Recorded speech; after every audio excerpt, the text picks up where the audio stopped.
wanted. She didn't even know what that was. So I got her so in love and reminded her who you are, Simba. She got so anchored.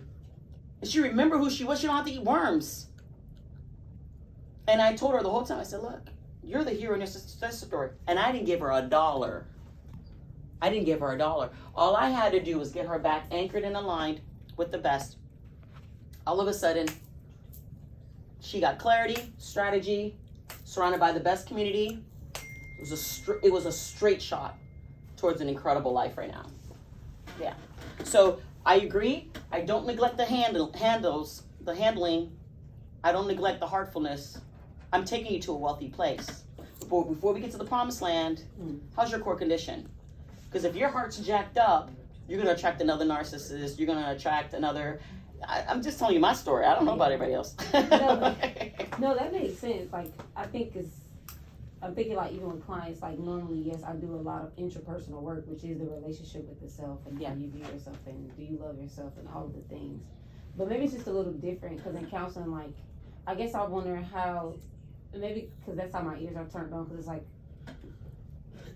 we can't really tell testimony. So I'm thinking like if a client, because I like this game, like this is something I wouldn't mind trying with a client, but it's like, I don't know, I guess I'm just trying to explain that part. Like if I didn't have a testimony to tell, because a lot of times in counseling we don't self-disclose, we don't do stuff like that as often. So then what would be a way of explaining it? But I guess you kind of did. I guess you're basically saying the heart. You get anchored in the heart. I have to remind them that they're here on their success story.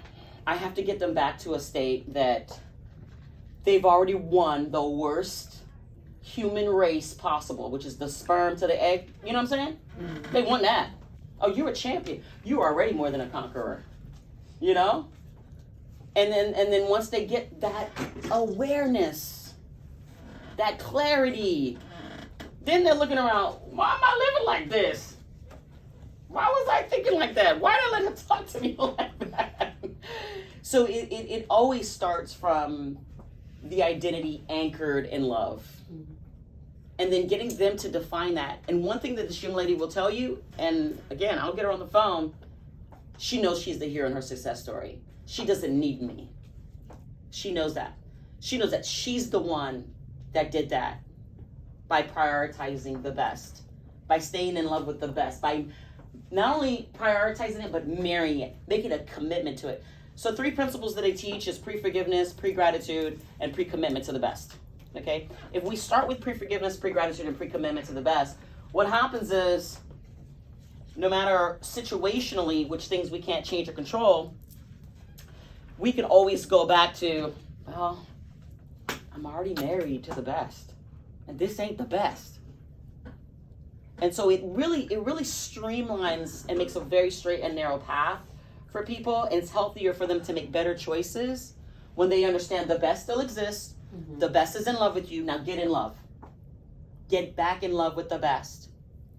Inhale it. Stretch your headspace to it, and it's going to be uncomfortable, but it's okay. You're Batman, and I'm Robin, and I will kick anything. I'm your sidekick. I'll kick anything out your way I need to. I'm not going to give you money. Mm-hmm. You know? I mean, and what it does now is, if she never sees me again, she's fully equipped from the inside out, and no one can ever take that from her again. And even though I talked to her the other day, and she's like, dang, these doggone narcissists. She's like, they're so attracted to me.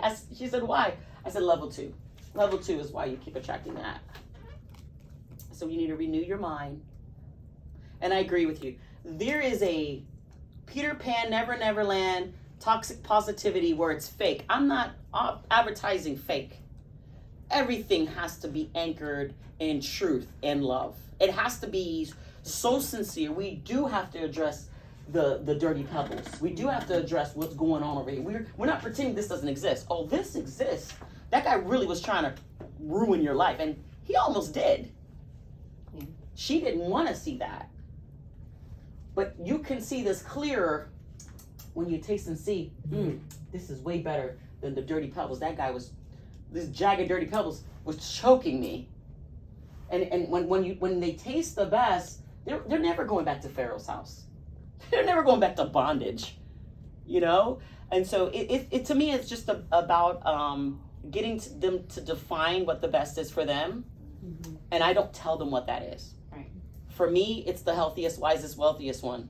Is this guy the healthiest, wisest, wealthiest one for you?